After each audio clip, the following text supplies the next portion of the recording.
Boa tarde, sejam bem-vindos ao nosso programa, ao seu programa das tardes de domingo. Hoje, após o Mídia Sem Máscara na TV, eu vou conversar com o artista plástico Raul Portugal Filho. O Raul tem uma técnica incrível e ele vai, inclusive, nos trazer alguns dos seus trabalhos para mostrar para vocês. Ele que já conquistou prêmios internacionais com a sua técnica. E depois eu converso mais um pouquinho, porque o desenho, na verdade ele utiliza o desenho como expressão de arte, não é o único talento do Raul, não. Ele tem uma outra paixão que é a música. E ele vem acompanhado de outros dois músicos, Vigando Diner e Rafael Disordi, também para apresentar o trabalho deles aqui no nosso programa. Mas antes vocês vão conversar e vocês podem participar do nosso programa, que o nosso programa é ao vivo, nosso telefone fica sempre aí à sua disposição. Vocês vão conversar com o José Munir Nasser e hoje com um convidado, um general reformado do Exército Brasileiro, Raimundo Negrão Torres, no Mídia Sem Máscara na TV.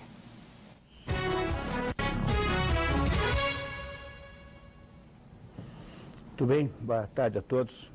Como vocês sabem, eu sou economista do programa, mas hoje, na ausência do Olavo de Carvalho, estou aqui o substituindo.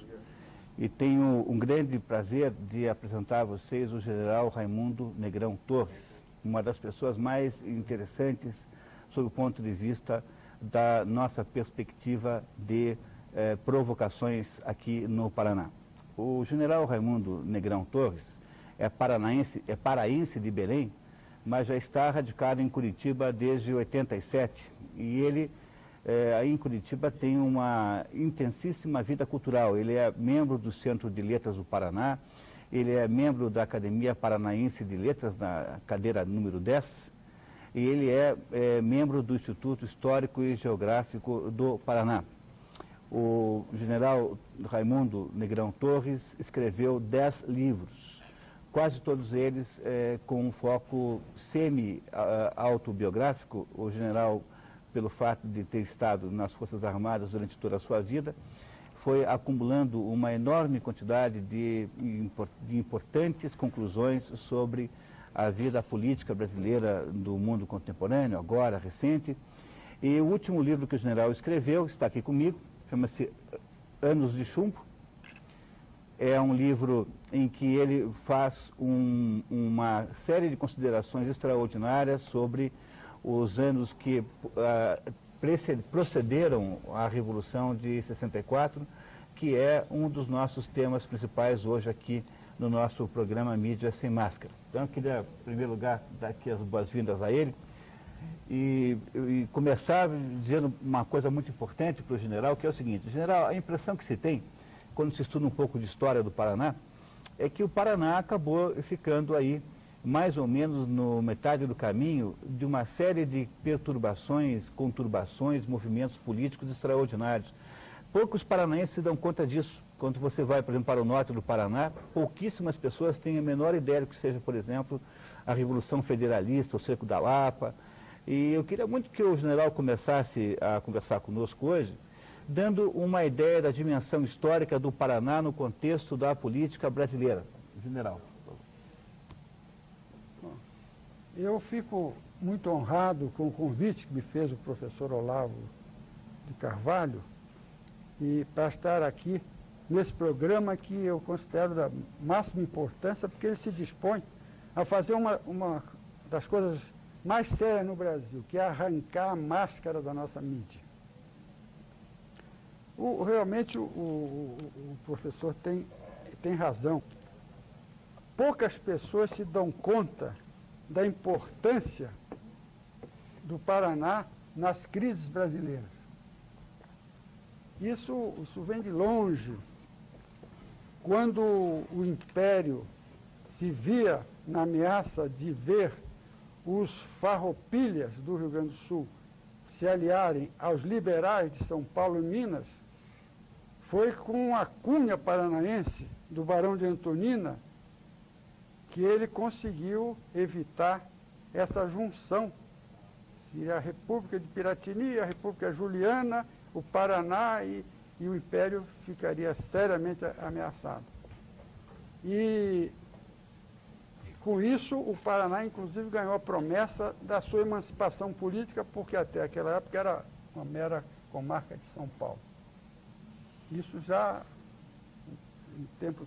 Depois, na Revolução Federalista, foi aqui no Paraná que o Floriano conseguiu plantar uma barreira que lhe deu tempo para que ele pudesse evitar que a República corresse risco, né?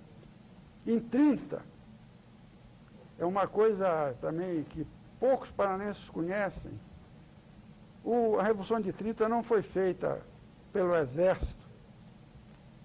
Poucos elementos do Exército apoiaram Getúlio em 30. A Revolução de 30 foi feita pelos tenentes, foi feita pelas milícias gaúchas, pelos políticos do Rio Grande do Sul, os políticos nordestinos e muito pouca tropa do Exército. Mas aqui no Paraná, a ação do então Major Plínio Torinho, que ele conseguiu levantar o Exército aqui no Paraná, de tal sorte que, se não fosse isso, o Getúlio não tinha passado de Porto União. E os paranaenses depois, e como retribuição, tiveram que aguentar 13 anos o Manuel Ribas, né? E em 61, na legalidade, por exemplo, a importância do Paraná foi muito grande. Aqui se evitou que os que estavam a favor da posse do Jango, inclusive com o apoio do comandante do Exército lá, aqui eles tiveram um grande auxílio, porque o Paraná se posicionou a favor da legalidade. E há um episódio que aparece nas memórias do presidente Geisel, quando ele conta que se mostrou irritado com a inação do general Cordeiro de Faria, porque ele dizia, temos que mandar de paraquedista, ele conhecia aqui o ambiente, para tomar conta do aeroporto do Afonso Pena, e de posse daquela cabeça de ponte aérea, nós mandaríamos a força, né, os batalhões de infantaria, e isso ia dar uma confusão dos diabos na tal guerra da legalidade, que no fim acabaria com a solução de meia sola do parlamentarismo, mas enfim. E depois em 64 também,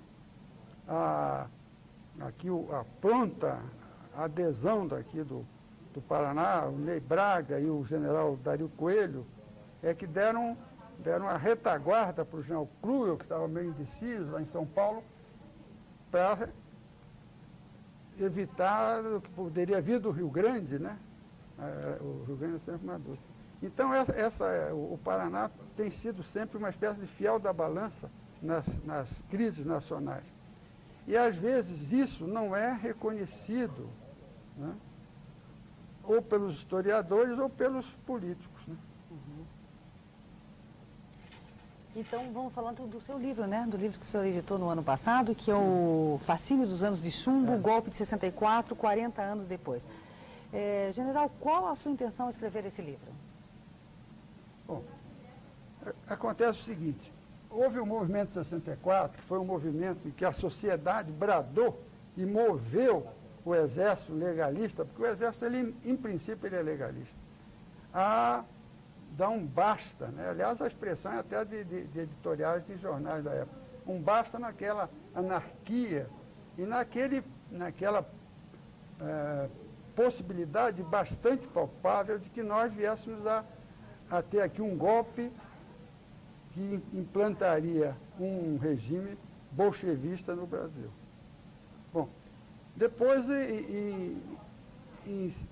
a partir de 70, houve a luta armada, aqueles que se opuseram ao golpe dos militares resolveram derrubar o governo pelas armas. Foram derrotados. Em 75 isso estava praticamente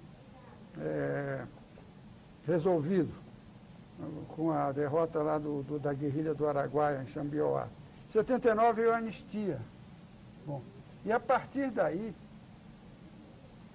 há uma verdadeira avalanche de depoimentos, principalmente do pessoal de esquerda, contando a história desses acontecimentos pela ótica deles.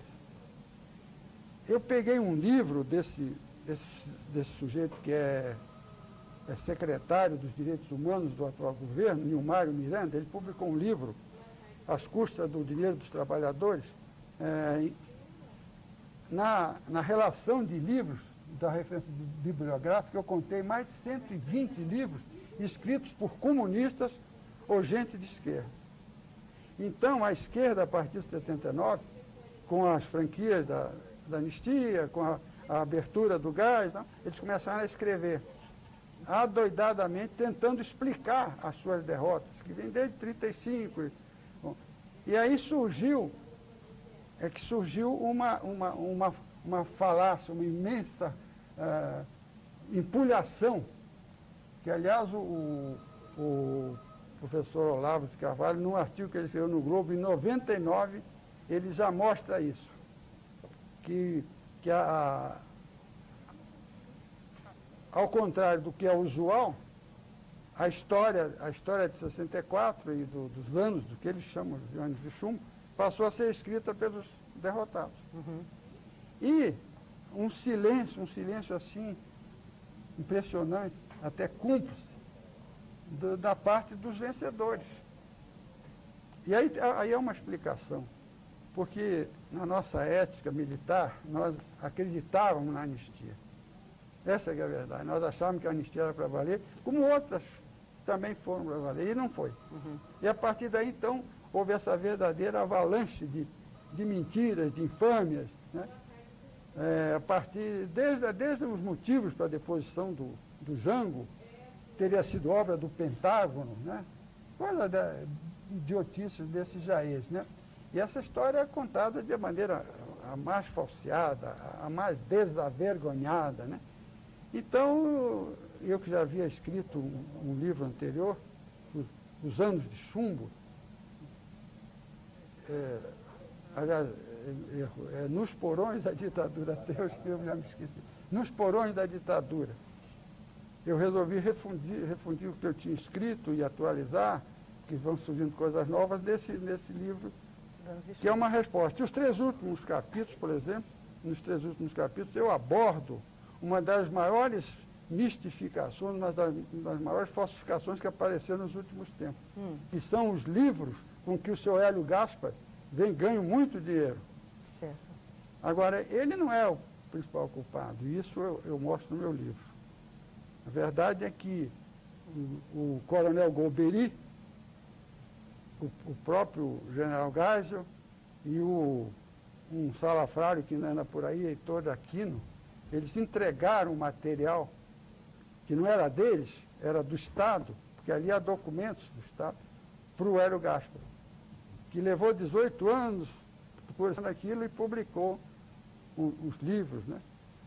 E nesses livros ele comete as maiores falsificações, as maiores deturpações, né?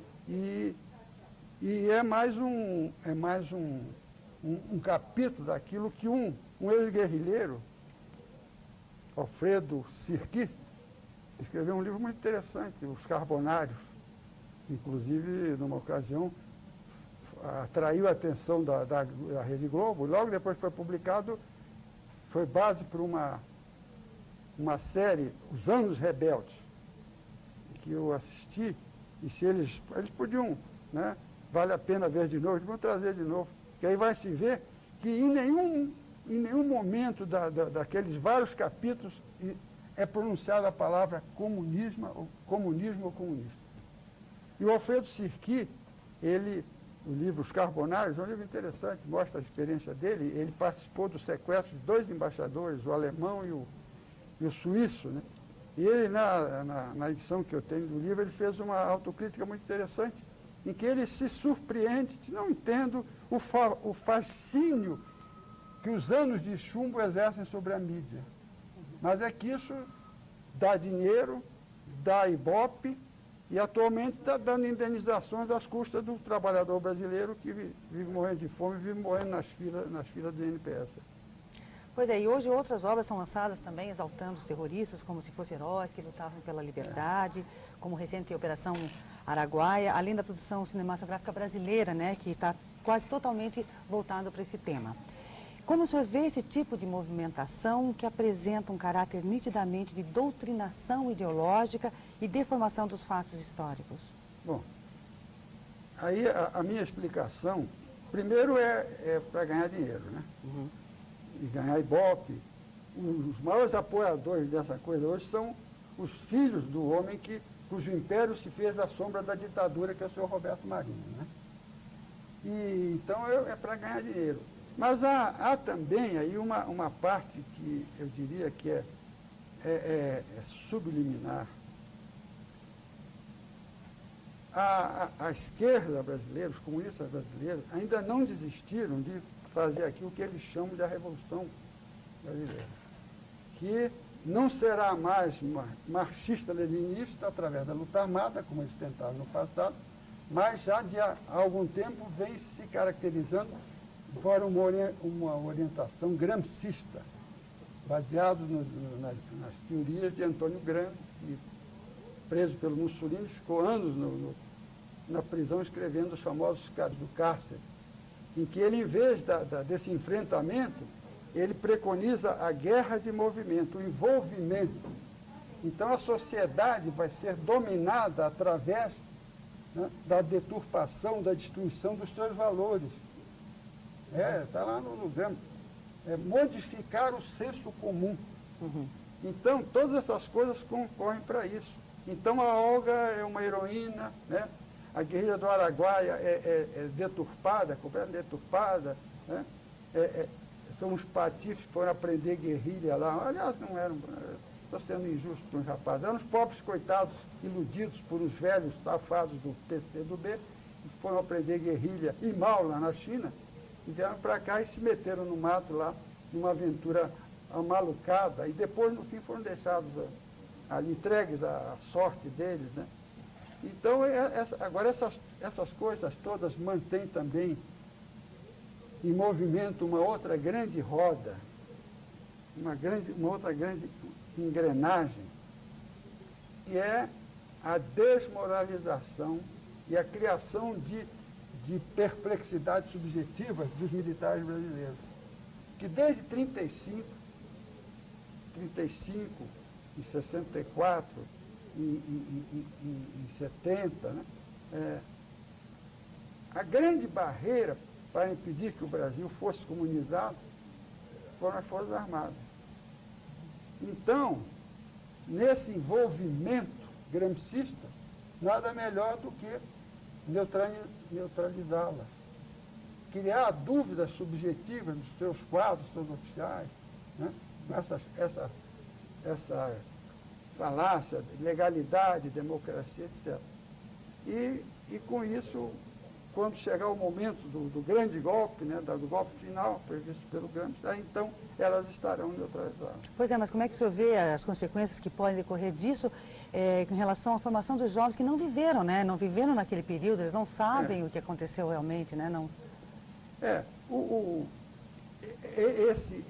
Esse trabalho todo, ele vem acompanhado há muito tempo de um revisionismo histórico que é perverso, porque perverte a mente dos alunos das escolas, e é extremamente mentiroso e deprimente, porque tenta enxovalhar exatamente os valores da nacionalidade, aqueles homens que no passado tiveram um papel saliente, né? Uhum. Então, por exemplo, quem pega um livro como o do seu Zé, do Chiavenato, o genocídio americano, não é possível, é incrível que aquela falsificação grosseira, burra, tenha tido mais de 18, 19 edições.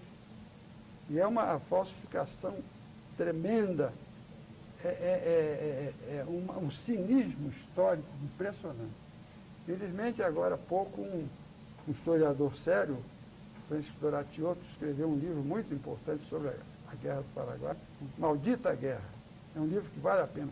As pessoas que quiserem conhecer a história da Guerra do Paraguai, documentada, feita por gente séria, comprem esse livro, Maldita Guerra, de Francisco Doratiotto. o título do livro decorre da expressão usada no Senado do Império pelo Barão de Cotegipe, que vendo o que estava acontecendo para o Brasil, a Guerra do Paraguai, deu esse grito: maldita guerra, vai nos atrasar 50 anos. E foi o que aconteceu. E essa outra maldita guerra que se trava ainda hoje dentro das nossas escolas, porque a esquerda ela tomou conta da cátedra e hoje é ela que tenta dizer, influenciar o que se ensina nas escolas. Então essa outra maldita guerra vai resultar nisso, que os jovens brasileiros vão acabar acreditando nisso, de tanta repetição, é coisa do tempo do Goebbels, uma mentira repetida 1000 vezes se torna uma verdade. E vão acabar tendo o seu amor pela sua pátria, seus sentimentos de brasileiro, jogado no lixo, jogado na lama, né? Por essa gente cujos fins nós todos sabemos, apesar desse engodo que às vezes aparece nessa mídia mascarada. Né? É o que eu poderia, assim, para não me alongar muito, para dar oportunidade às perguntas. Você quer comentar alguma coisa? Quero. Eu queria muito que o nosso telespectador percebesse no que o general Negrão está nos dizendo, que o primeiro problema fundamental da educação no Brasil é a falta de referência boa. Quer dizer, as pessoas passam a vida inteira lendo livros oportunistas, sensacionalistas, livros de clichês. É preciso que, antes de mais nada, as pessoas construam uma espécie de projeto de leitura com profundidade. Porque parece estranho um economista aqui dizer a vocês isso, mas o que resolve a economia de um país, o que faz um país melhorar, nunca está na economia desse país. O que faz um país melhorar é a qualidade da elite que está acima da economia. A economia é uma coisa muito rasteira, muito pedestre, muito... Eu sempre digo que é uma coisa... A economia é uma atividade achinelada, atamancada. Ela é uma atividade do chão, assim mesmo, da res do chão. E o que faz o país funcionar não é a qualidade dessa economia, é o que as pessoas que estão acima da economia são capazes de fazer por essa economia. É o tipo de ambiente intelectual, o ambiente de visão de mundo que os melhores indivíduos da elite são capazes de criar. No entanto, quando a gente vê a elite brasileira, quando eu digo elite, eu quero dizer os professores, elite intelectual, professores universitários, os jornalistas, comprando as ideias com uma simploriedade tão extraordinária. Por exemplo, agora, com o advento do novo Papa, a ideia que a mídia está tentando construir em torno da imagem do Papa é que ele é um super reacionário de direita. E quando a mídia começa a chamar o Bento XVI de reacionário de direita, ela está demonstrando que ela não tem a menor ideia de quem é, por exemplo, o cardeal Lefebvre. O cardeal Lefebvre era de direita. O cardeal Lefebvre achava que esse atual Papa, o Papa que morreu, o João Paulo II, era um Papa antroposófico. Isso, não sei se vocês sabem o que é, mas é um pouco de xingamento em linguagem eclesiástica. Assim. O sujeito que era de direita mesmo, que era conservador ao extremo, o cardeal Lefebvre, que era contra o Concílio Vaticano II inteiro, esse sim poderia ser taxado de direita. O cardeal Ratzinger é um cardeal, de certo modo, obviamente que ele não é um esquerdista, ele não gosta da teologia da libertação, ainda bem. Ele é um sujeito que tem uma noção de moral muito boa, ele é contra o relativismo na igreja, no que faz muito bem, mas ele está longe de ser um sujeito de direita. No entanto, começa já um clichê de que o Ratzinger é de direita, e na medida em que esse clichê não é debatido por quem tem o dever de fazê-lo, que são os intelectuais em geral, os jornalistas, os professores, os escritores, enfim, os comentaristas, então cria-se mais uma mistificação, mais uma mentira que vira verdade. Então, eu acho que o que o general está nos dizendo aqui é que em torno dos acontecimentos de 64, há um conjunto enorme de inverdades que se tornaram corriqueiras e tidas como sacrossantas. E isso tudo veio pela iniciativa de indivíduos da intelectualidade lato sensu, ou seja, dos jornalistas, dos professores universitários. E essas mentiras todas aí são as primeiras coisas de quem o nosso telespectador deve desconfiar. Quer dizer, quando o general diz assim, por favor, leiam um livro tal, façam isso mesmo, ou pelo menos criem uma espécie de dúvida permanente, coloquem-se no estado de dúvida permanente, duvidar das coisas que dizem para vocês. Na verdade, ninguém deveria ou acreditar automaticamente e tampouco desacreditar automaticamente em qualquer coisa que eles dizem. Isso vale também para o que nós dizemos aqui nesse programa. Então, a maneira como uma pessoa inteligente lida com ideias e com afirmativas alheias e com as suas próprias, de certo modo, é imaginar o mundo mais ou menos como se fosse uma estrutura de uma cômoda com 4 gavetas. E essas 4 gavetas têm, as 4, um grau crescente de certeza. Então, você tem uma gaveta bem baixa, onde estão as coisas possíveis. Tem uma gaveta um pouco acima, onde estão as coisas que são verossímeis. Uma gaveta um pouco mais alta, onde você põe as coisas que são prováveis. E uma gaveta bem alta, onde você põe aquilo que é certo. E não adianta você duvidar que existam coisas que são certas, porque existem sim. O fato que você está agora, nesse momento, me ouvindo aqui na televisão, é tão absolutamente certo quanto o fato de que hoje de manhã nasceu o sol. Portanto, esse é um conhecimento que você põe na gaveta do certo. Ou seja, a primeira regra para alguém construir uma existência intelectual digna do nome é você ser capaz de lidar de maneira relativa com as coisas que você ouve. Então, toda vez que a imprensa te conta alguma coisa, toda vez que você ouve um clichê, sobretudo se você não vivenciou os acontecimentos da Revolução de 64, você tem 20 anos, estão dizendo para você que o que havia lá era uma ditadura feroz de uns gorilas, cujo único objetivo era torturar as pessoas por puro sadismo, e que os heróis, então, que impediram que isso acontecesse, que são essas pessoas que estão no governo hoje, merecem toda a consideração. Por favor, tire esta ideia da gaveta do certo e coloque numa gaveta mais baixa. Jogue lá para baixo do possível e duvide disso apenas como hipótese intelectual. Diga assim, será que é isso mesmo? E vê como o tempo vai te ajudar a compreender um pouco melhor o que está acontecendo. Essa, me parece, a principal missão do general Negrão hoje aqui à tarde, nos ajudar a desmistificar, a desemburrecer um pouco da cabeça dos brasileiros com relação a esses assuntos ligados à Revolução. Né? E olha, já que você comentou do Papa Bento XVI, o Ronaldo do Tatuapé de São Paulo, ele pede para comentar sobre os outdoors da revista Veja, acho que dessa, né? O Papa Bento XVI fala 16 idiomas. Será que ele também sabe dialogar? O que você acha, Mimir? Sabe dialogar? Olha, eu não sou especialista em assuntos eclesiásticos. É que hoje o Olavo não está aqui para falar. É verdade, o Olavo vai ficar devendo essa para você. Mas o que parece que a imprensa está fazendo é um esforço de demonização antecipada do homem. Quer dizer, você ouve os nossos bispinhos aqui, desculpe a expressão, os nossos cardeais aqui, quase todos, nem todos, né? Quer dizer, os cardeais aqui têm assim um olhar para isso, como se tivesse havido na igreja um grande desastre. Se você pegar a Folha de São Paulo de hoje, existe uma entrevista com o padre Leonardo Boff, que foi aluno do cardeal Ratzinger, e depois, além de ser aluno do cardeal Ratzinger, ele foi julgado, porque o cardeal Ratzinger, no prelado do Papa João Paulo II, ele foi responsável pela versão moderna da Inquisição, que não se chama mais assim, tá? E o padre Boff, como outros centenas de pessoas, foram inquiridas pelo Vaticano porque professavam ideias que eram discordantes da doutrina da fé católica. Você me dirá assim, isso é injusto? Não, isso é doutrina católica. Quer dizer, se a igreja tem que ter alguma coisa, é a sua própria doutrina.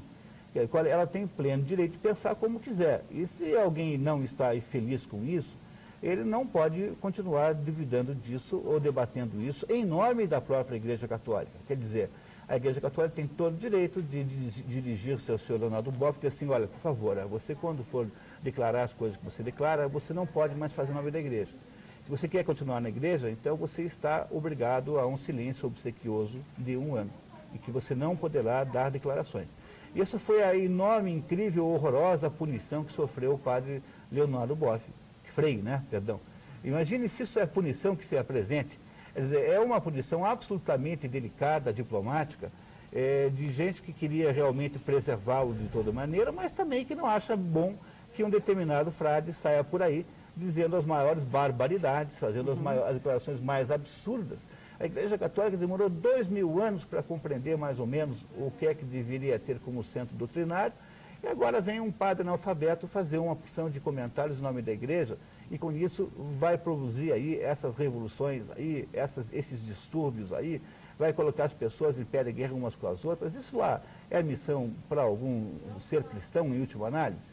Então, o que acontece? Como o processo todo é dominado por um pensamento esquerdista, o que fará a imprensa e tem feito é ficar com essa conversa de que o atual Papa não tem diálogo, que ele é um sujeito duro, que ele é um sujeito inflexível. Pois eu acho que em algum momento da vida mesmo, você tem que ser inflexível mesmo. E você vai negociar tudo na sua vida? Os seus princípios também? Ora, que raio de ser humano é você? Tem um dado momento que tem que ser inflexível, dizer assim, olha, realmente a Igreja Católica não admite o aborto. Pronto. Não interessa, não vai dialogar com coisa nenhuma. A mesma coisa que não parece uma coisa boa para a mentalidade católica, o casamento homossexual. Isso não tem o que discutir. A Igreja Católica acha que não deve ser assim. Se você não é feliz com essa restrição, você pode escolher qualquer outra religião, contanto, escolha qualquer uma que ature a sua ideia, que ache que essa é uma ideia muito boa. Agora, a Igreja Católica tem que entregar no altar do dialoguismo moderno os seus princípios, aí já é pedir demais.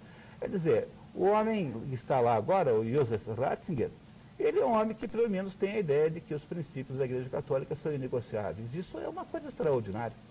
E você me dirá assim, não, mas isso vai fazer a expulsão dos fiéis da igreja. Mas os fiéis não saem por causa disso. Os fiéis saíram da igreja há muito tempo. Nossa vida contemporânea é uma vida profundamente antirreligiosa. Reparem, por que as religiões perdem adeptos? As religiões perdem adeptos porque antigamente as pessoas rezavam para Deus para lhes tirar a dor de cabeça. E hoje, como existe aspirina, as pessoas não acham que tenham mais que rezar a Deus, porque na prática, na verdade, o que acontece é que sempre se pediu muito pouco para Deus. Quer dizer, os seres humanos sempre pediram muito pouco para Deus, sempre pediram que Deus lhes acudisse para resolver os problemas da sua existência material concreta, aqui básica, e as pessoas estão desespiritualizadas há muito tempo. Não será porque o Papa é contra o casamento homossexual que as pessoas vão deixar a igreja? Só quem for muito tonto faz isso, mas se você é tonto a esse ponto, não precisava nem ter entrado na igreja. É possível para você, é uma coisa tão horrível assim, o Papa ser contra o aborto, a igreja ser contra o aborto, é porque você não entendeu nada do que está falando na igreja. Você nunca entrou, na verdade, não é que você esteja saindo. Você nunca entrou. As religiões que estão dando certo hoje, que são essas seitas protestantes, dão certo porque são justamente as seitas que ficam aí prometendo para as pessoas coisas que as pessoas valorizam antes de mais nada. O sujeito vai para a igreja porque lá o pastor falou que você fica rico se você for para a igreja. Ora, quer dizer, o catolicismo ser contra isso, o catolicismo não professar essa mesma verdade, é uma coisa notável, maravilhosa, magnífica. Então, se alguém é de verdade católico, no sentido de ter compreendido a essência do cristianismo, não será porque o Papa está mantendo os conceitos, os fundamentos religiosos intactos, que ele sairá. Então é preciso que você preste atenção, porque começou o processo de demonização do Papa, e ele irá continuar. Porque os nossos cardeais que estiveram lá, com exceção do cardeal do Rio de Janeiro, são todos cardeais absolutamente esquerdistas. E eles virão aqui para o Brasil e farão, obviamente, continuarão fazendo as suas políticas independentemente daquelas de Roma. Então, vai continuar essa espécie de tensão dissidente entre a Igreja Católica brasileira, né, estabelecida no Brasil, e a Igreja Católica internacional, digamos, da sua matriz. Então, essa nossa igreja, que é semi-cismática, continuará sendo semi-cismática. Agora, achar que o Ratzinger é um sujeito de direita é não entender o que é, de fato, o grupo da igreja, que foi liderado, né, porque já faleceu, pelo cardeal Lefebvre, que achava que tinha que voltar para a missa em latim.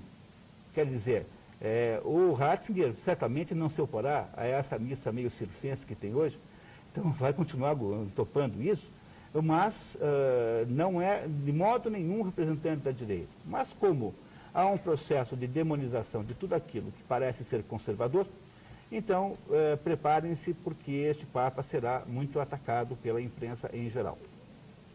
E a Solange Braga do Vigo Rio diz que o programa está ótimo. Obrigada, Solange. Gostaria de saber qual o nome completo do general e quem é o autor do livro Guerra Maldita. Maldita Guerra. Maldita Guerra. Professor Francisco Doratiotto. Esse livro ela encontrará na livraria do Chaim, com certeza. Francisco Doratiotto. E o nome está aí, o nome do general Raimundo Negão Torres.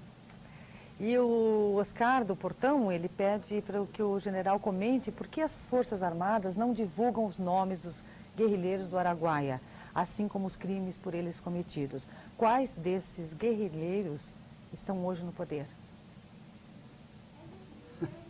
Bom, o Exército, que é quem lutou mais com a coisa, não divulga o nome dos guerrilheiros, talvez porque a ação deles esteja coberta pela lei da anistia. Mas os nomes deles já constam a exaustão em outras listas. Naquela lista em que o Zé Gregory fez, a primeira vez, logo que o senhor Fernando Henrique começou a história dos desaparecidos, né?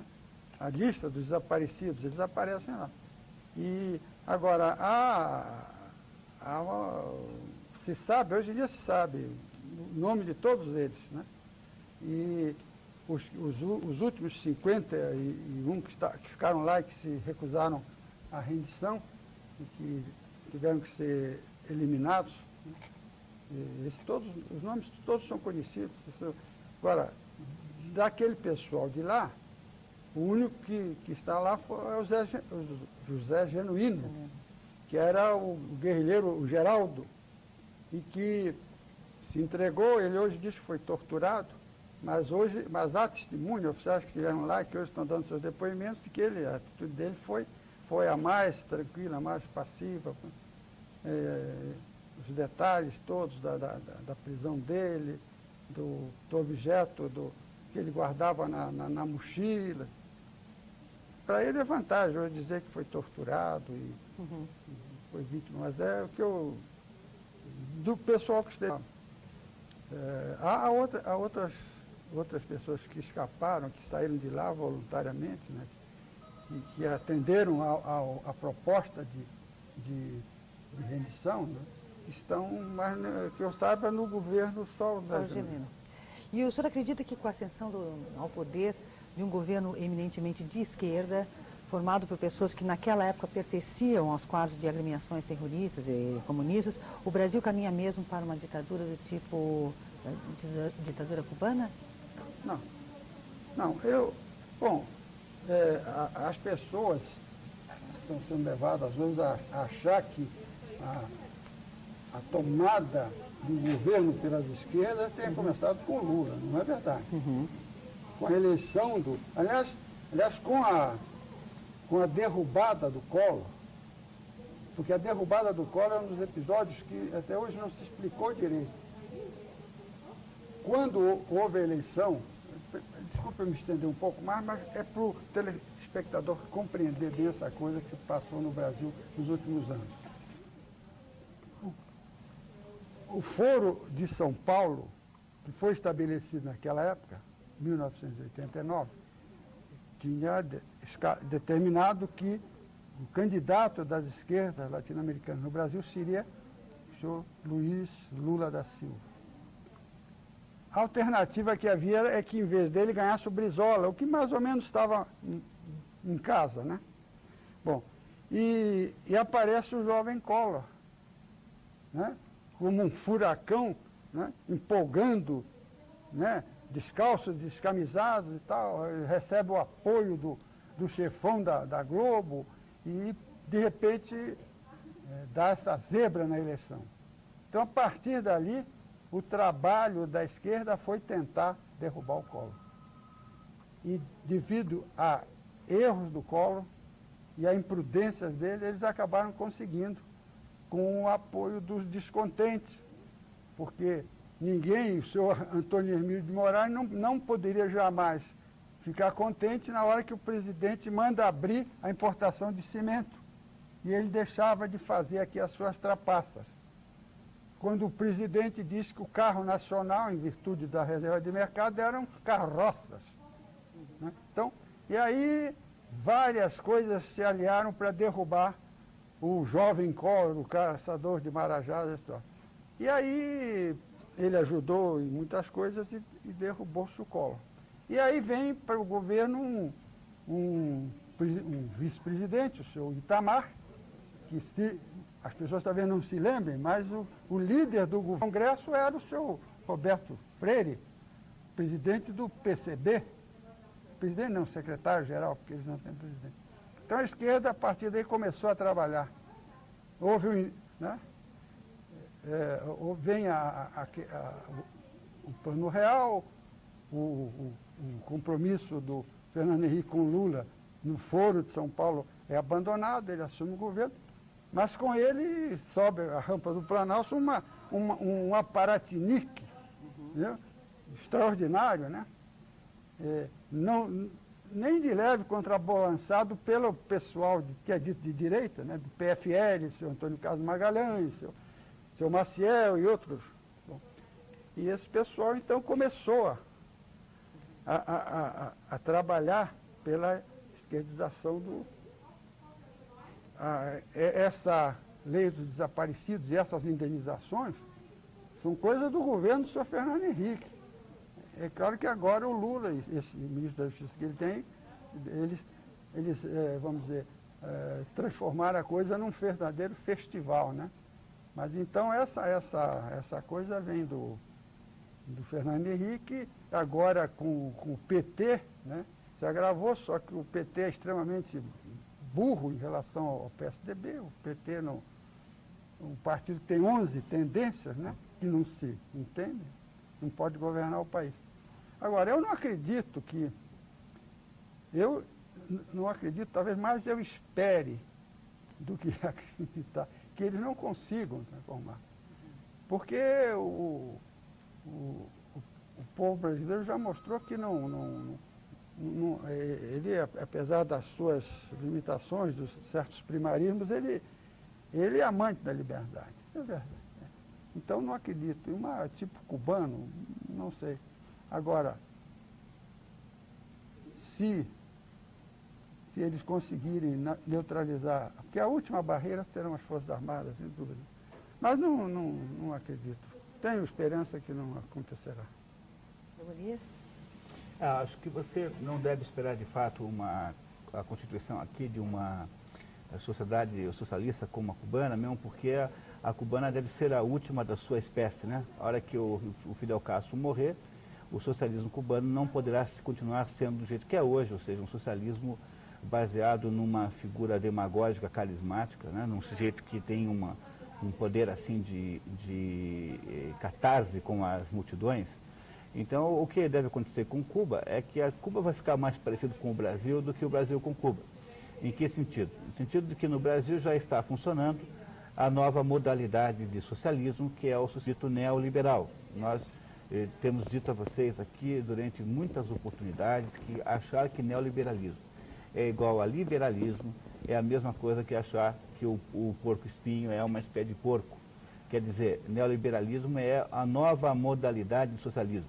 É aquela em que o poder político dá toda a liberdade relativamente possível para as empresas, as incentiva ao maior sucesso possível, daí haver até nisso um certo apoio à globalização, e as expropria violentamente pelo sistema tributário, e com esse dinheiro, então, constrói-se um aparato de Estado de espionagem e de manipulação dos cidadãos. Esse é o socialismo novo, que tornou-se o único possível após o desfecho ruim da fórmula socializante da União Soviética. Ou seja, não é mais possível imaginar uma fórmula como a cubana.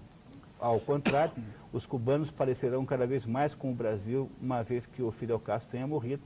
Essa é provavelmente a situação que nós iremos ter. É socialismo igual, só que é muito, muito mais sofisticado e muito mais invisível, porque contará com o apoio total dos eleitores. Teria alguma coisa a ver com o que se passa na China atualmente?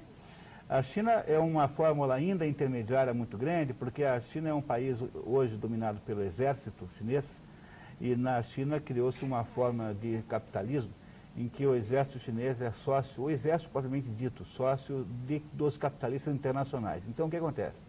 como os capitalistas só pensam em dinheiro, fundamentalmente eles não têm outro sentido na existência e na verdade eles foram feitos para isso, vamos ser sinceros aqui, eles acabam tolerando e admitindo qualquer espécie de governo. Não sei se vocês lembram quando o Lula começou a aparecer que ia vencer a eleição, uma dúzia de capitalistas brasileiros muito vistosos, muito grandes, muito poderosos, saíram automaticamente dando vivas e achando isso muito bom, porque eles sabem que a submissão do capital ao Estado é uma coisa obrigatória, até por causa das naturezas diferentes dessas duas classes sociais, os capitalistas e os que detêm o poder político.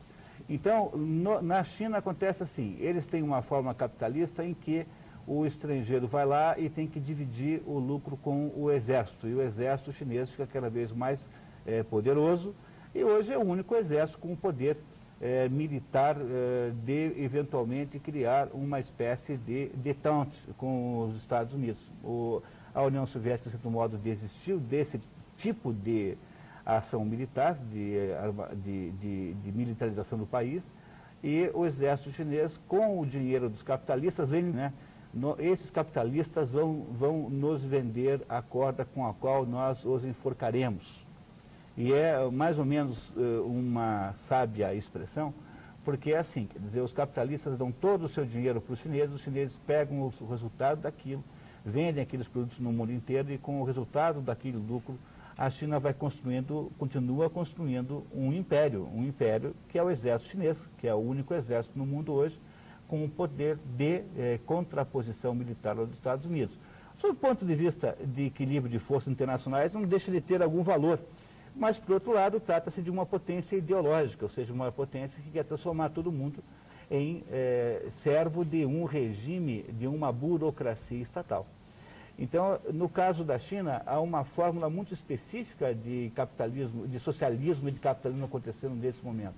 Onde o normal é que a fórmula social-democrata europeia, que é essa que nós temos aqui, vá se tornar a fórmula dominante, ou seja, um Estado absolutamente espião, que mete o nariz nas contas das pessoas, sabe quanto você gasta no seu cartão de crédito, sabe onde é que você andou, que tipo de coisa você comprou, que lugares você frequentou. Um Estado que conhece tudo sobre a sua conta bancária, um Estado que regula o seu modo de pensar. Então vocês imaginem que situação ridícula viveu o Brasil na semana passada. Alguém dos senhores já foi a um jogo de futebol? Será que vocês têm ideia do que um jogador fala para o outro durante o jogo inteirinho? Agora, por que o sujeito lá, o argentino, chamou o outro lado de qualquer coisa que tenha sido? Vocês acham que é a torcida do São Paulo? Falando para o juiz, gritando em uníssono, coisas muito desabonadoras sobre a mãe do juiz, não está cometendo um crime de perjúrio também? Quer dizer, por que esse delegado não prendeu todo o time, toda a torcida do São Paulo também? Quer dizer, chegamos ao cúmulo. Você tem alguma ideia do que se diz num jogo de futebol um para o outro? Quer dizer, achar que é possível injuriar alguém num contexto de futebol é uma coisa de um ridículo tão atroz que só mesmo o Brasil é capaz de fazer uma coisa dessa. Quer dizer, todos são absolutamente culpados, portanto, são todos completamente inocentes. Então, vocês percebem, quer dizer, o que o Estado, o socialismo moderno quer fazer, ele quer controlar as coisas que você pode e não pode dizer. E ele vai lá isso com o quê? Com um aparato de escuta e controle estatal sofisticadíssimo, que é financiado por quem?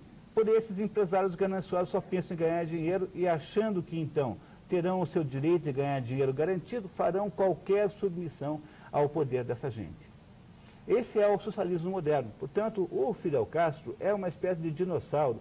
Ele é um sujeito cuja existência irá, ao fim da sua existência, coincidirá o fim do socialismo romântico tirânico que ele inaugurou, de certo modo, na América Latina.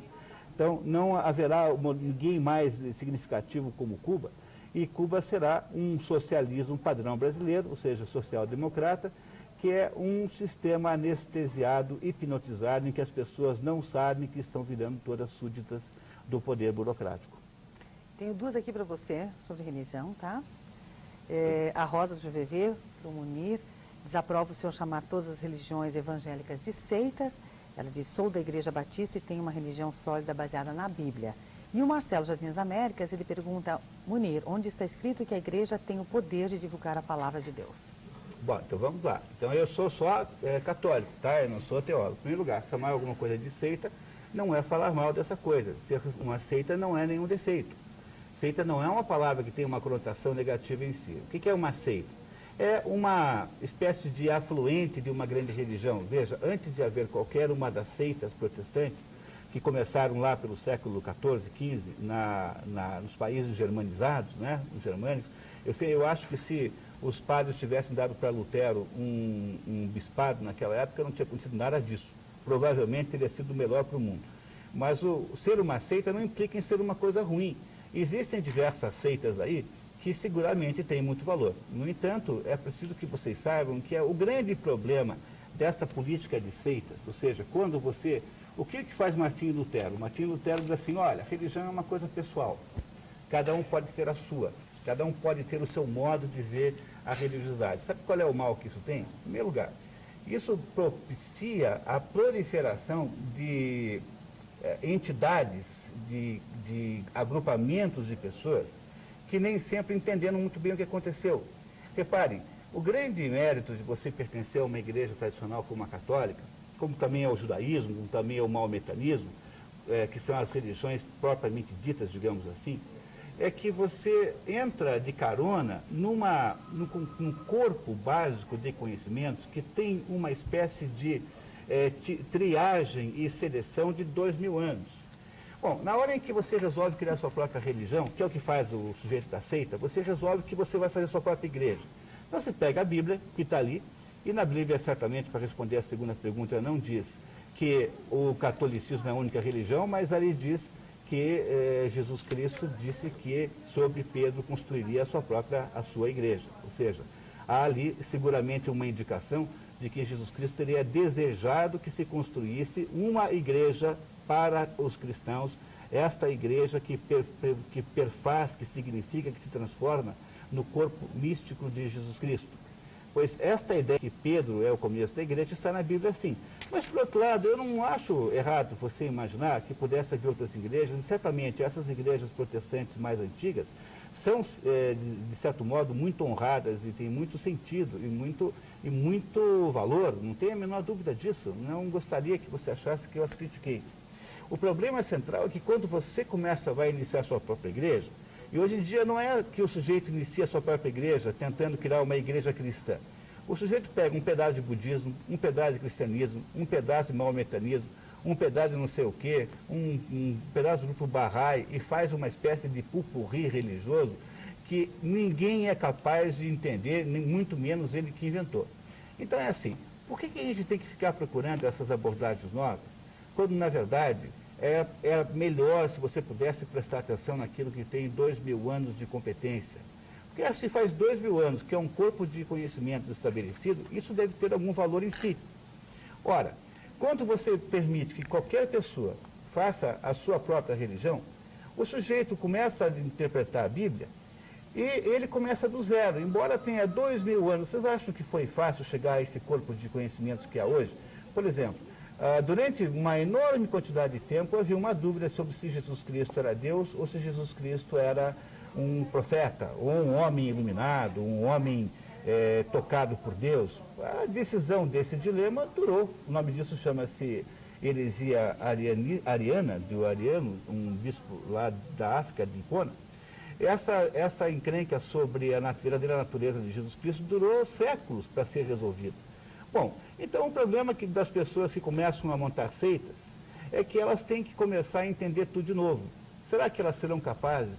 Será que gente muito mais inteligente do que o senhor que está me ouvindo, eu e todos nós aqui, gente muito mais inteligente do que nós, já não resolveu esses problemas há muito tempo? Então, o problema da seita não é ser seita. Ser seita não é nenhum problema. Não tome a palavra seita como negativa. Se a senhora tem isso na cabeça, tire. O problema da seita é que ela é, de certo modo, uma ingenuidade. De certo modo, as seitas protestantes também são, desde as primeiras. Só que elas, aos pouquinhos, foram aprendendo e amadurecendo e tornaram-se muito úteis. Qual seria, no entanto, a diferença para o mundo? Qual seria, de fato, a diferença para o mundo se não tivesse existido seita protestante nenhuma? Absolutamente nenhuma. Zero. Muito pelo contrário. É muito provável que uma das razões do nazismo na Alemanha tenha sido a evangelização insuficiente da Alemanha. E se essa evangelização insuficiente aconteceu, provavelmente um pedaço da culpa pertence ao protestantismo. Se a gente for falar de religião, é melhor deixar para um teólogo, né? Pois é. Porque senão... Essa é interessante, o Edgar Prado, do bairro Saúde, de São Paulo, pergunta o que vocês poderiam comentar sobre os críticos literários e quais são os mais confiáveis, quais as dicas para lermos as críticas literárias. Vocês podiam dar uma dica aqui para o Edgar? Olha, eu não sei, eu sou formado em letras também, mas eu não tenho capacidade de ensinar você a respeito disso. Eu só digo a você o que eu faço. Eu acho que a obra literária, de crítica literária mais importante que alguém pode ler, chama-se História da Literatura Universal, Ocidental, perdão, do Otto Maria Carpo. O Otto Maria Carpo era um austríaco que veio morar no Brasil, lá por volta de 1950, alguma coisa, e ele escreveu uma enciclopédia sobre literatura ocidental, que se tivesse sido escrita em alemão, que era, aliás, a língua de origem, seria certamente a mais importante obra de crítica literária da história. Está em português, você não consegue comprar o livro novo, eu acho que está esgotado, insisto no nome, História da Literatura Ocidental, de Otto Maria Carpo, e que dá a você uma visão panorâmica extraordinária do que significa na prática a literatura. Eu sugiro que você faça esse exercício, que é aquele que eu faço pessoalmente. E o general quer comentar? A minha praia é inteiramente outra, mas eu ouvi de um crítico, de um crítico desse literário, né, que ele recebe muitos livros para ler, para dar opinião, né? Então que ele faz o seguinte, ele, na hora de dormir, ele pega o livro e começa a ler. Se ele consegue ler o livro é bom. Se ele dorme em seguida, que o livro não presta. Então tá aí, né? O Ademir da Fazendinha, ele pergunta por que o Muniz está defendendo o Ratzinger ao lado de um general? Para me vingar dos generais, porque os responsáveis no Brasil pela redução do ensino religioso foram os governantes civis, basicamente o pessoal da maçonaria, e os generais depois. Quer dizer, no Brasil uma grande implicância sempre houve na história, tanto é que durante a Revolução de 64, uma das coisas erradas que fizeram foi até proibir que as escolas estrangeiras, que tinham nome como Sacré-Cœur de Jésus, e tinham nomes estrangeiros, Colégio Gonção, acho que deixaram, tivessem que mudar. Quer dizer, a implicância que sempre se teve, o poder sempre teve no Brasil com o ensino religioso é um dos responsáveis pelo atraso. Então, eu estou aqui apoiando o cardeal Ratzinger, com provocação aqui. A pergunta dele já mostra que ele é preconceituoso. Ele associou o cardeal, que é dito como reacionário, né, a um militar. Então, não tem respeito. Olha, faça o seguinte, lembre-se de quanto general de esquerda tem no mundo. Por exemplo, o José Dirceu é oficial do exército cubano, não sei se você sabia isso. Ele foi oficial do exército cubano. Então, em Cuba, há milhares de generais que devem ter um ódio mortal do cardeal Ratzinger. Então, veja, não se trata aqui de nenhuma espécie não se trata de nenhuma espécie de parti pris de nenhuma espécie. Mera coincidência, no mundo acontece coincidências o tempo todo. E a Aparecida do Bairro Jardim, São Paulo, pena que nem todas as pessoas tenham acesso ao programa, pois é muito importante que, se não todos, ao menos muitos percebam o que está acontecendo conosco e com o nosso país. Parabéns. Obrigada, Aparecida, pela tua audiência. E essa daqui também queria fazer aqui, nós temos uma aqui para o Munir. Eu tenho tantas perguntas aqui, vai acabar bem assim, né? 5 horas a gente encerra e ficamos com as perguntas aqui. Mas o que vocês acham de dar asilo a um antidemocrata, o ex-presidente do Equador? Não está na hora de pedir o impeachment do Lula? Esse foi o José Darcy da Afonso Pena. Acho que são dois assuntos diferentes. Eu, sinceramente, não sei julgar a crise do Equador. Não estou informado ao ponto de poder dar uma opinião sobre essa parte. Olha, pedir impeachment para o Lula já teria razões sobejantes, né? Porque há tantos e tantos e tantos desrespeitos às regras constituídas do país. Na hora em que um determinado partido tem como missão produzir uma ditadura socialista, que é o que estão fazendo na prática, os inúmeros fatos narrados aqui pelo Olavo de Carvalho são prova disso. significa que, sob ponto de vista de merecimento, obviamente que já podiam ter feito isso. Agora, as condições para isso são absolutamente impossíveis, porque o partido dominante domina completamente as mentes e os corações da imprensa, dos professores, da intelectualidade. Não tem artista que não goste, não esteja apaixonado por ele. Então, eu não sei se isso não é um fato mais importante do que o merecimento ou não do impeachment. Não parece que seja possível, na prática, fazer isso. Teria que haver uma enorme rebelião intelectual contra a situação que tem hoje. Isso parece completamente fora de questão, muito remoto. Não acredito que aconteceria. General, quer comentar alguma coisa sobre o asilo dado ao... Não, o Instituto do Asilo é uma coisa consagrada, né? Porque se o país receptor for entrar no julgamento, em certos julgamentos sobre a pessoa que pede o asilo, isso talvez fosse uma maneira de negar, né, o Instituto do Asilo, que é uma defesa do cidadão, da sua família, né? Mas também não conheço detalhes da situação interna do Equador para justificar. Quanto ao impeachment do Lula, eu acho que, primeiro, não haveria condições políticas, né? Fora essas condições mentais, porque o Zé Povinho continua encantado mas é bom que ele cumpra o mandato dele até o fim, que é para ele sorver gota por gota até o fim, né? O fel do qual eles eram os propagadores quando eram oposição. Vamos ver. O Edson de Colombo pergunta se o nacionalismo é uma utopia ou a solução para o país. O Brasil deveria ter uma bomba atômica e investir no armamento? Bom, eu acho que o general terá uma opinião diferente da minha, né? Somos pessoas com visões, com existências diferentes. Eu diria o seguinte: quando se fala em nacionalismo, eu queria muito que, em primeiro lugar, se fizesse uma separação sobre qual tipo de nacionalismo se está falando. Então, o mais interessante sobre o assunto nacionalismo é que os nacionalismos quase sempre são nacionalismos de orgulho nacional. Por exemplo, o sujeito se orgulha.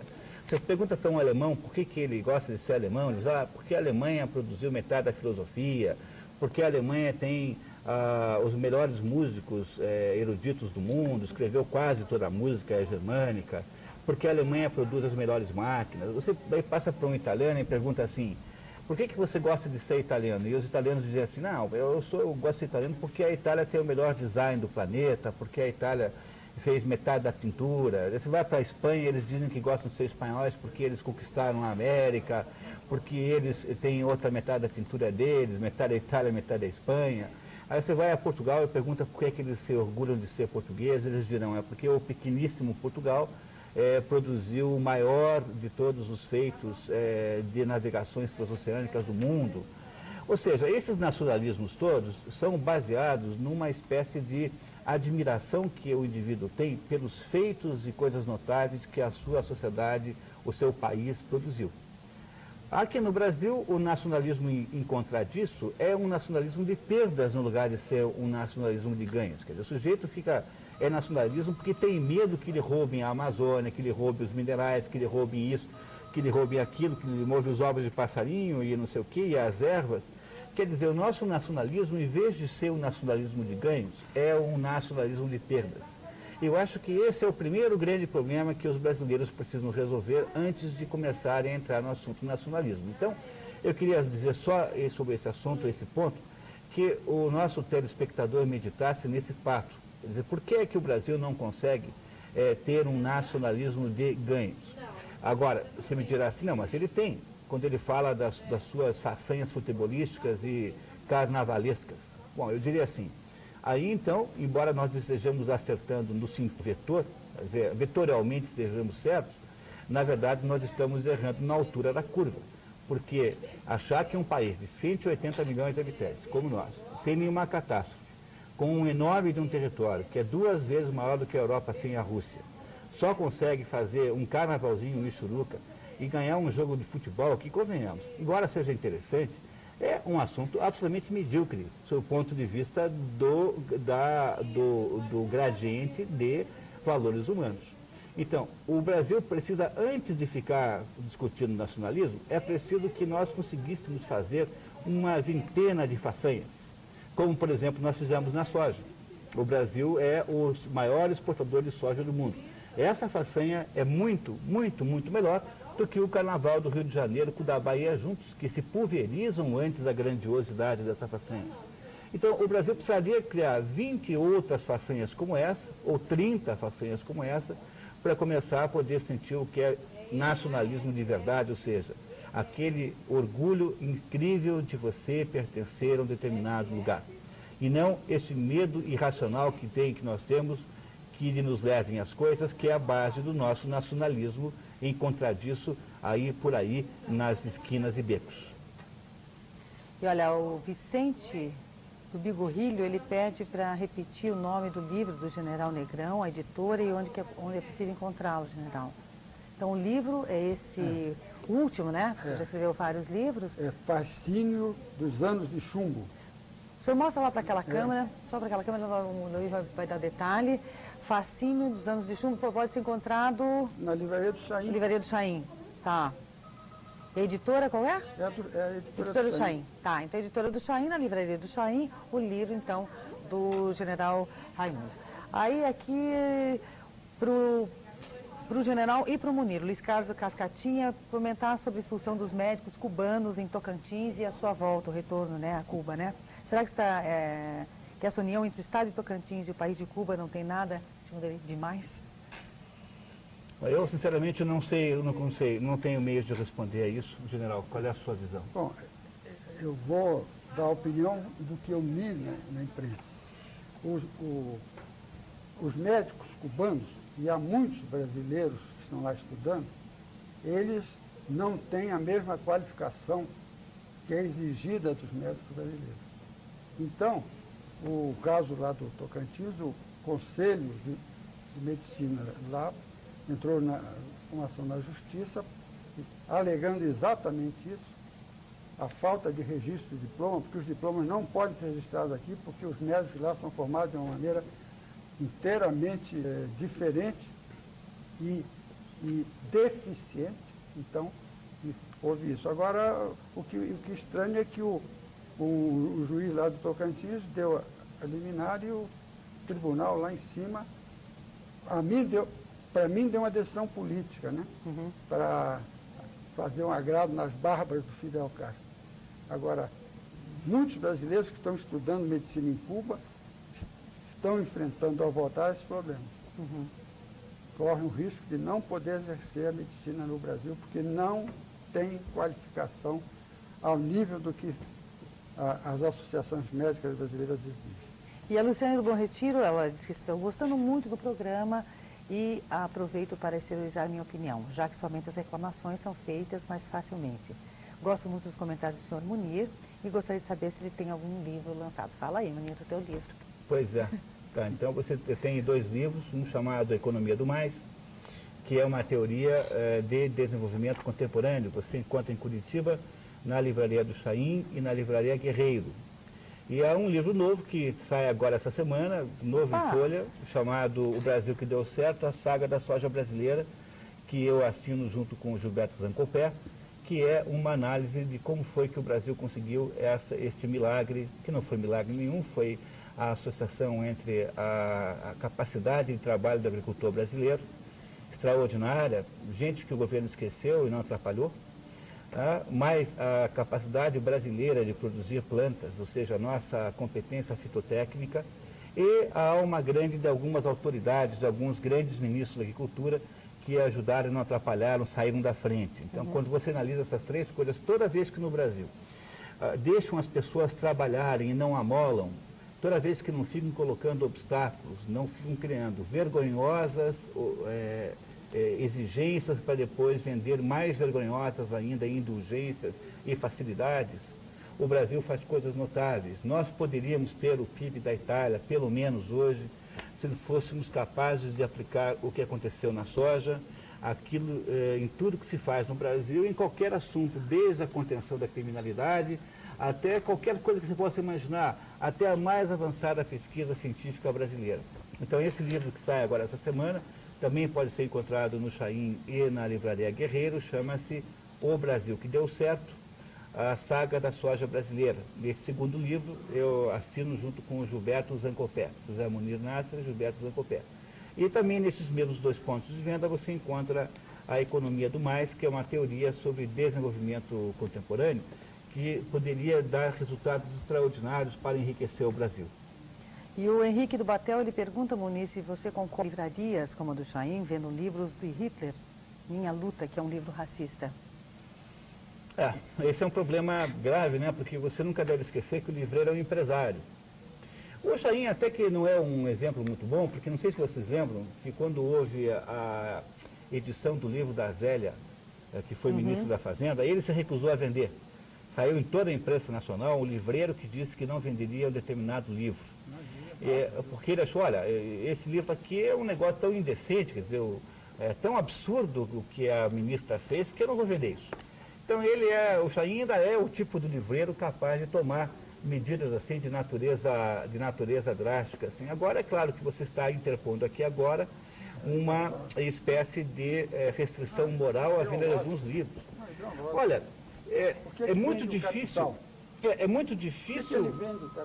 Pois é muito difícil você criar um critério de verdade para estabelecer isso. Veja, sob algum ponto de vista, é capaz de 10% dos livros de uma certa livraria, qualquer que seja ela, serem inadequados a um certo modo de pensar. Então, como é muito difícil fazer uma coisa dessa, eu acho que nesse caso era melhor a gente dizer assim, olha, o mundo das ideias está aí para ser tomada a consciência dele. O problema de uma ideia racista não é que ela seja ruim em si, ela é ruim quando as pessoas acreditam nela. Quer dizer, se tem um determinado livro que defende uma posição, uma postura racista, eu sou pela opinião, sinceramente, que ele deve poder existir. Eu não acho que as nossas opiniões devessem ser censuradas. Por exemplo, eu jamais censuraria alguém que fez um xingamento racista, chamou lá uma pessoa de cor de orangotango. Eu acho que isso não poderia ser jamais punido. O que tem que ser punido é a discriminação de uma pessoa de uma certa categoria, seja ela por cor ou por opção sexual, ou qualquer coisa que seja, retirando dela um direito que ela tem diferente dos outros. Isso não pode ser feito. Para mim, racismo é isso. Racismo é quando você impede que a pessoa tenha o mesmo grau de acessibilidade. Agora, o estabelecimento de uma opinião sobre os outros, sobre qualquer coisa que seja, deveria ser livre. E as pessoas não deviam levar isso tão a sério. O que tem? Se alguém faz algum comentário sobre mim, por exemplo, eu sou 50% de árabe, tenho muito orgulho de ser 50% de árabe. Se alguém acha que sou turco ou qualquer coisa, isso não me ofende de modo nenhum, tanto faz. Imagine você se eu agora vou fazer uma onda, se eu vou procurar a polícia, só porque alguém me chamou de turco. Quer dizer, isso tem que ser muito infantil e primário para alguém se comportar assim. O sujeito chama-se grafite e fica ofendido quando um argentino chama de não sei o quê. Vocês acham que o tal do grafite não xingou o argentino de todas as barbaridades possíveis e imagináveis? Se o grafite não xingou a mãe do argentino disso, daquilo, ele é um bobalhão, porque é assim que faz no futebol. Será que vocês nunca jogaram uma futebol na vida? Vocês têm ideia do que é o grau de pressão, de pontapé fora da vista do juiz, de cutucão, de cotovelada no baço, de dedo no olho, que acontece? Vocês pensam que é o quê? Um jogo de futebol? Será que vocês pensam que é um jogo de madames, de mocinhas virginais, que ficam... Então, é um ridículo atroz e absoluto que se tenha dado qualquer importância para isso. Tem que prender, na hora de... Não pode deixar ninguém sair do estado, estão todos presos por injúria. A torcida toda. Vocês já viram no Atletiba como é que é? Quer dizer, vamos deixar de ser ridículo. Tá? Quer dizer, é preciso ter uma certa compreensão. Quer dizer, você não pode expulsar do mundo da apresentação de ideias, nem mesmo as ideias racistas. Agora, o errado é haver uma espécie de conspiração para fazer elas funcionarem em detrimento das outras. Agora, se alguém tem uma opinião a X ou assado, ou essa ou aquela, por um qualquer que seja o grupo humano, meu velho, o que eu posso fazer? Não posso fazer nada. Então deixa ficar na prateleira lá. Agora, criar um critério de definição moral para isso é impossível. Não dá para fazer. O que é racista, o que não é? O que é sexista, o que não é? Então, como é que faz? Então, não tem prática, não há meio prático de fazer isso. Entenda uma coisa importante. Por exemplo, de vez em quando eu ouço, assim, eu como economista, ouço as pessoas falarem em consumo responsável. Não, porque as pessoas têm que consumir responsavelmente. Eu pergunto, o que é consumir responsavelmente? Não, consumir só aquilo que é suficiente. Bom, pergunta, o que é suficiente? Para você, para mim. Onde é que tem no mundo da ciência econômica um termômetro para dizer quanto chopp é suficiente numa noite quente de verão na praia? Para certas pessoas vai precisar de uns 35 chopps. Para outros talvez precise de meio, um chopp daquele caçulinha. Quanto é suficiente para você a frequência de troca de carro? Quer dizer, essas coisas de natureza moral não podem ser implementadas como exigências de comportamento humano, porque é justamente isso que faz a nova era. Você tem que deixar as ideias aparecerem, deixa as pessoas dizer o que pensam, porque dizer o que você pensa não tem mal nenhum. O mal é transformar aquilo que você pensa está errado numa discriminação concreta. Então, o que você não pode fazer é retirar os direitos, a igualdade civil das pessoas por essa ou por aquela razão. Agora, se alguém está interessado em escrever livros falando mal dos árabes, o mal dos judeus, o mal dos pretos, o mal dos italianos, dos iranianos, tanto faz. Se a gente for criar uma espécie de censura a isso, nós vamos criar justamente o que a nova ordem mundial quer. Ela quer que as pessoas só pensem de um jeito. Pronto. Então nós vamos ter que censurar tudo e todas as coisas, vamos voltar a um tempo da censura, em que haverá lá um funcionário público muito mais analfabeto que o pior dos analfabetos que estão escrevendo livros, fazendo a seleção daquilo que é a nota. Quer dizer, é muito difícil medir. Como é difícil de medir, não dá para fazer nada. Você não deve apoiar livros racistas, mas você deve deixar que eles existam, corajosamente. E o José Pedro de Santa Cândida, ele faz uma pergunta aqui para o general Raimundo, como ele vê o planejamento que o PT está querendo fazer até 2022? Será que eles querem se eternizar no poder como Hugo Chávez na Venezuela? Não, o fato de fazer o planejamento até 2022 não é nada, até bom, porque o que tem faltado no Brasil é exatamente essa visão do Brasil em perspectiva. Agora, eu não sei se eles têm competência. O fato, se eles vão continuar no governo, o eleitor é que vai dizer. Agora, eu acho que o Brasil, uma das coisas que o Brasil precisa é exatamente de uma visão, um planejamento, uma ideia de rumo, né, para as coisas, principalmente para a economia. Principalmente uma das dificuldades dos empresários é exatamente que eles não sabem amanhã o que é que o governo vai fazer. Aliás, uma das coisas ruins que aconteceram no governo dos generais é que aquela estrada desbravada, aquelas veredas endireitadas pelo Castelo Branco, Roberto Campos, Bulhões e outros, em que eles deixaram um plano decenal para 10 anos, né? O que aconteceu é que, em seguida, no governo seguinte, já do senhor Corte Silva, acolitado pelo senhor Delfim Neto, eles simplesmente ignoraram, resolveram mudar muitas coisas e a partir daí nós começamos a perder o rumo. E o senhor acha que existe um descontentamento das Forças Armadas pelo modo como o governo Lula vem tratando não só as instituições, mas sobretudo os militares, com a depreciação dos salários, desrespeito, promessas não cumpridas, e além da instabilidade quanto ao Ministério da Defesa, ao qual as Forças Armadas estão subordinadas? Bom, eu só posso falar pelos meus companheiros da reserva. Entre eles há uma grande satisfação e isso aparece de uma maneira muito clara pela internet. Agora, nos quartéis eu não sei, não tenho notícias de que haja essa... Eu, sempre que posso, vou às solenidades no quartel-general aqui, tenho contatos com as organizações militares e não percebo. Porque esse problema de carência de recursos é uma coisa velha no Exército. O que resta saber o que é que a cabeça desses moços estão pensando com relação exatamente à postura deles face à sua missão, que é garantir, né, a ordem constitucional, a liberdade, a democracia. Então, não vejo. Agora, realmente, eu imagino um capitão com filhos e com seus salários comparado com outras categorias, estão baixíssimas. É que existe, inclusive, movimentos das esposas, né, dos militares. Uma das minhas netas, ela deve ser nomeada proximamente escrivã da Polícia Federal. Ela vai começar como major. Então, agora, nunca essa questão salarial prejudicou a postura profissional dos militares brasileiros. Isso atualmente está sendo assumido pelas mulheres, que é quem sofre mais. Eu, por exemplo, o que a nação me paga, eu sou regiamente pago. E porque eu declaro, eu recebo como proventos na inatividade 30 salários mínimos.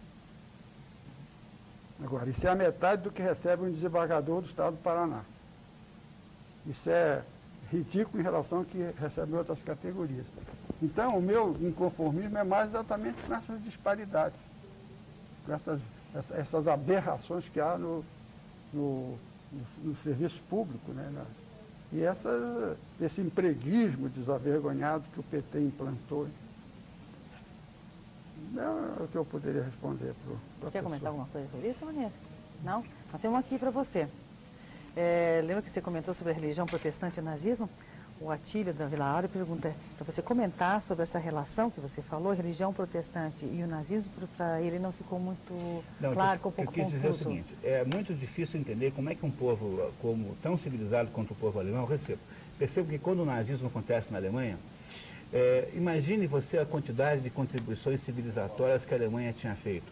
Imagine a enorme quantidade de invenções, de descobertas, com pensamento científico que havia sido produzida pela Alemanha, pelos povos germânicos em geral, né? A Alemanha, é complicado falar Alemanha, porque a Alemanha é um país muito novo, é quase o último estado da Europa, eu acho que só a Itália é mais recente do que a Alemanha.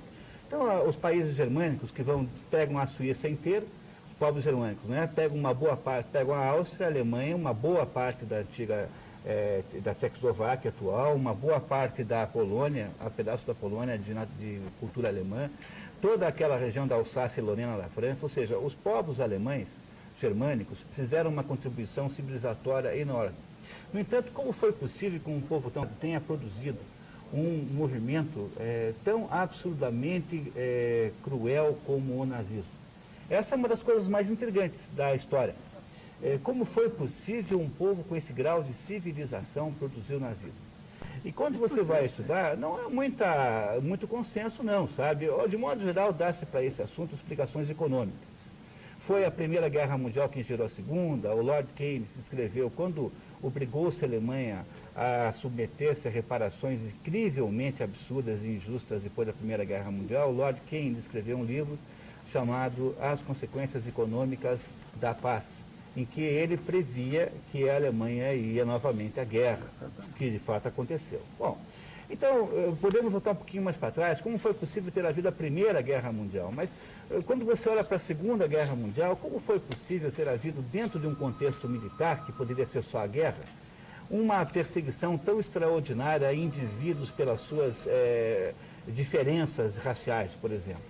Então, eu queria dizer a vocês que há quem pense, há alguns autores que acreditam nisso, que uma das razões pelas quais aconteceu isso é que havia ainda na Alemanha um baixo grau de evangelização, ou seja, a Alemanha não havia se cristianizado perfeitamente.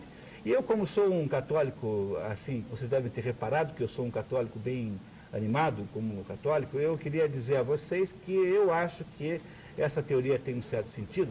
Na hora em que você retira o exercício religioso de um contexto, de um conjunto, de um eixo principal de exercício daquela religiosidade, vocês podem reparar que o catolicismo não produziu barbaridades equivalentes. Se você se lembrar da Inquisição, lembre que a Inquisição, em 400 anos, matou 40 mil pessoas, que foi uma parte ínfima do que foi morto, por exemplo, nos campos de concentração da Alemanha. Então, eu queria dizer a você que o protestantismo talvez não tenha sido capaz de evangelizar a sociedade alemã com a mesma competência que o catolicismo poderia ter feito. Eu sei que dizer isso é uma coisa um pouco assim, radical, mas eu acho que esse programa aqui é para a gente falar mesmo para vocês de coisas para vocês pensarem. Então é isso que eu estou dizendo. Estou dizendo que a existência do protestantismo não deve ter feito muita diferença na história da Alemanha. A Alemanha poderia ter tido talvez um desempenho humano melhor caso ela não tivesse se transformado em protestante. Quer dizer, em última análise, não sei para que serve isso. Quer dizer, o catolicismo tem dentro de si todos os ingredientes que são bons do protestantismo. A única razão pela qual se cria essas seitas é por mera rebelião, por vontade de ter autonomia, por falta de disciplina, por querer autonomia econômica frente à Igreja Católica. Portanto, eu não vejo nenhuma razão de natureza doutrinária para que existam seitas. Algumas delas vão bem e têm sucesso, e eu acho que tem muitas que têm muito mérito, porque as pessoas que estão nelas são pessoas de muito mérito, mas eu não acho que faça muito sentido, não. Não sei qual é a razão disso existir. É isso que eu quis dizer aquela hora. Eu gostaria de... Pode complementar. Pode complementar. Porque a figura do Hitler é uma figura demonizada, né? Mas o Hitler, na realidade, ele é o produto de uma série de circunstâncias. O Lloyd George, quando viu o Tratado de Versalhes, ele disse: estamos acendendo o rastilho para uma nova guerra. E o Hitler só conseguiu chegar onde ele chegou, e nessa ocasião ele não definia tão claramente o seu racismo, né? Porque ele foi apoiado maciçamente pela nação alemã, baseado numa teoria que foi construída a partir da Primeira Grande Guerra, que é o mito da punhalada nas costas. Os alemães e os que acreditavam como ele diziam que a Alemanha tinha sido traída principalmente pelo presidente Wilson. E outra coisa, é interessante essa questão de religião, que eu já li um livro, O Papa de Hitler. É uma tremenda acusação que se fez a partir de uma certa época ao Pio XII, de que ele tinha sido o melhor Papa que o Hitler podia arranjar.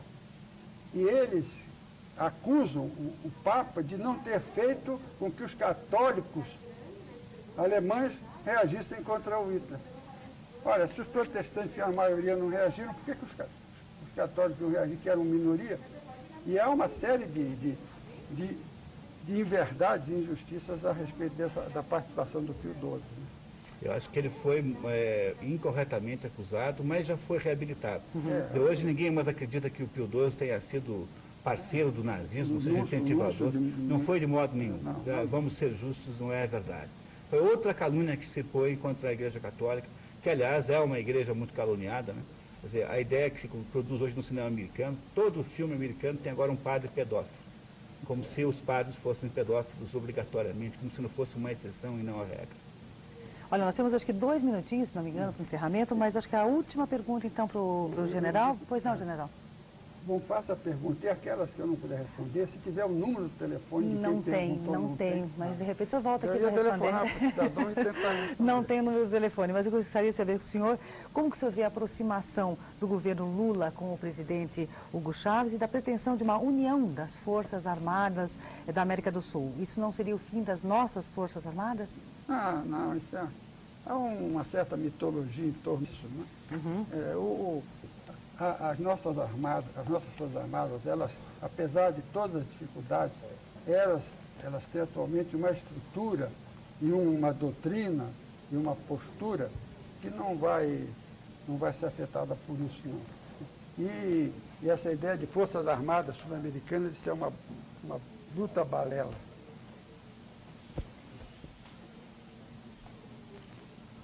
Bom, agora? Bom, então nosso tempo acabou, né? Então eu queria agradecer a atenção dos senhores, muito obrigado.